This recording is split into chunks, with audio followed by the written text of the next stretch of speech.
नमस्कार बंधुरा welcome to my channel SB explorer. तो बंधुरा सकलके जानाई शुभ सकाल। तो যারা চ্যানেলে প্রথমবার এসেছো একটা করে সাবস্ক্রাইব করে দিও, ভিডিওটাকে একটা করে লাইক করে দিও। তো ব্যাপারটা হচ্ছে আজকে 29শে জুলাই, আজকে কিন্তু মোহনবাগান দিবস। তো সমস্ত মোহনবাগান সমর্থকদের জানাই শুভ মোহনবাগান দিবস।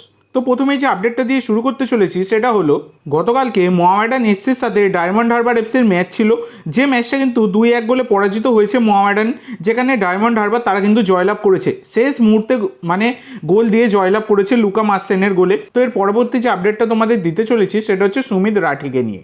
তো সুমিত রাঠিকে তোমরা সকলেই চেনো, একটা সময় মোহনবাগানের সাথে যুক্ত ছিলেন গত সিজনে, তারপর তিনি ফেব্রুয়ারি মাসে দল ছাড়ার পর তিনি যোগ দেন নর্থ ইস্টে। বর্তমানে তিনি নর্থ ইস্টও ছেড়ে দিয়েছেন, বর্তমানে তিনি ফ্রি এজেন্ট। তো এই সুমিত রাঠির তার পরবর্তী গন্তব্য কোথায় সেটা নিয়ে অনেক প্রশ্নচিহ্ন থাকছে, কিন্তু শোনা যাচ্ছে ইন্টার কাশির নাকি একটু ইন্টারেস্ট রয়েছে সুমিত রাঠির উপর। তো দেখা যাক পরবর্তীকালে যদি কোনো রকম ডিল ডান হয় আমি অবশ্যই তোমাদের সাথে শেয়ার করে দেবো। তো পরবর্তী আপডেটে যাওয়ার আগে তোমাদের সকলের কাছে আমার একটাই অনুরোধ, যারা চ্যানেলে প্রথমবার এসেছো অবশ্যই সকলে একটা করে সাবস্ক্রাইব করে দিয়ে আমাদের সাথে যুক্ত হয়ে যেও। সাবস্ক্রাইব করা যেহেতু একদমই ফ্রি, তাই অবশ্যই সকলে একটা করে সাবস্ক্রাইব করে দিতে ভুলো না। তো পরবর্তী যে আপডেটটা তোমাদের সাথে শেয়ার করতে চলেছি সেটা হচ্ছে এবার কাফা নেশান কাপে অংশ নিতে চলেছে আমাদের ভারতীয় জাতীয় দল। তো কাফা নেশান কাপটা কি তো তোমাদেরকে বলে দিই। কাফা মানে হচ্ছে সেন্ট্রাল এশিয়ান ফুটবল অ্যাসোসিয়েশন। তো তাদের দ্বারা অনুষ্ঠিত যে নেশান কাপ সেখানে কিন্তু ইনভাইটেশন পেয়েছে আমাদের ভারত। তো সেখানে আমাদের ভারত তারা অংশ নিতে চলেছে। তো আমাদের ভারত কোন গ্রুপে পড়েছে বলে দিই।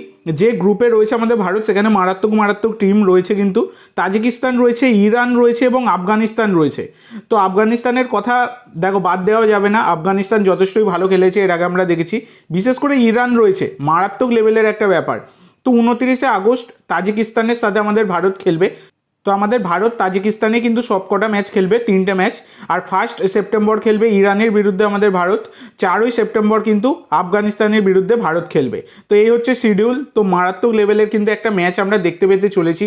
তো এবার এটাই দেখার বিষয় যে আমাদের ভারত কেমন পারফরমেন্স দেয়। এবার এখান থেকে তোমাদের অনেকেরই প্রশ্ন জাগবে যে ভারতীয় জাতীয় দলের কোচ কোথায়, কার তত্ত্বাবধানে খেলবে।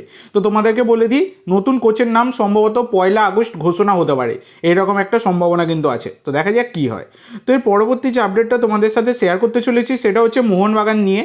তো মোহনবাগান দলের ক্যাপ্টেন শুভাশিস বোস তিনি কিন্তু গতকালকে মোহনবাগান টিমের অনুশীলনে যোগদান করেছেন। তো গতকাল থেকে তিনি প্র্যাকটিসে নেমে পড়েছেন, যদিও তিনি এখনও ফিট নয়, তাই প্রথম যে ম্যাচ মোহামেডানের বিরুদ্ধে সেখানে তিনি অ্যাভেলেবেল থাকবেন না, এইরকমটা কিন্তু জানা গেছে। তো এর পরবর্তী যে আপডেটটা দেবো সেটা হচ্ছে জোসে মলিনা কবে কলকাতা আসবেন অনেকেই জিজ্ঞাসা করছো। তো অ্যাকর্ডিং টু রেপ স্পোর্টস তো তারা জানিয়েছে যে জোসে মলিনা এবং তার সাপোর্ট স্টাফ তারা কিন্তু 1 আগস্ট কলকাতায় চলে আসবেন, এই রকমটাই কিন্তু তারা জানিয়েছে। তো লাস্ট যে আপডেটটা তোমাদেরকে দেবো সেটা তোমরা অনেকেই প্রশ্ন করছো যে দাদা ডুরান কাপে মোহনবাগানের কোন কোন প্লেয়াররা খেলবে, মানে প্রথম ম্যাচে আর কি। তো দেখো রেজিস্ট্রেশন লিস্ট এখনও কিন্তু হাতে আসেনি, রেজিস্ট্রেশন লিস্টটা বেরিয়ে গেলে আমি তোমাদের সাথে শেয়ার করে দেবো, সম্ভবত আগামীকাল জানতে পারা যাবে, আমি তোমাদেরকে জানিয়ে দেবো। তো সেক্ষেত্রে এখনও অবধি যারা রয়েছে আর কি, সেক্ষেত্রে কাদের খেলার চান্স প্রবল সেটা জানিয়ে দিই। রাইট ব্যাকে আশিস রায়, লেফট ব্যাকে অভিষেক টেকচাম, সেন্টার ব্যাকে দীপেন্দু আর টাংরি, এদের খেলার সম্ভাবনা থাকছে।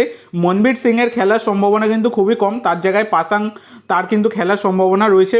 এদিকে লিস্টন, কিয়ান, আপুইয়া, সুহেল, অভিষেক সূর্যবংশী, অনিরুদ্ধ থাপা, গ্লেন মার্টিন্স এরা কিন্তু খেলবে।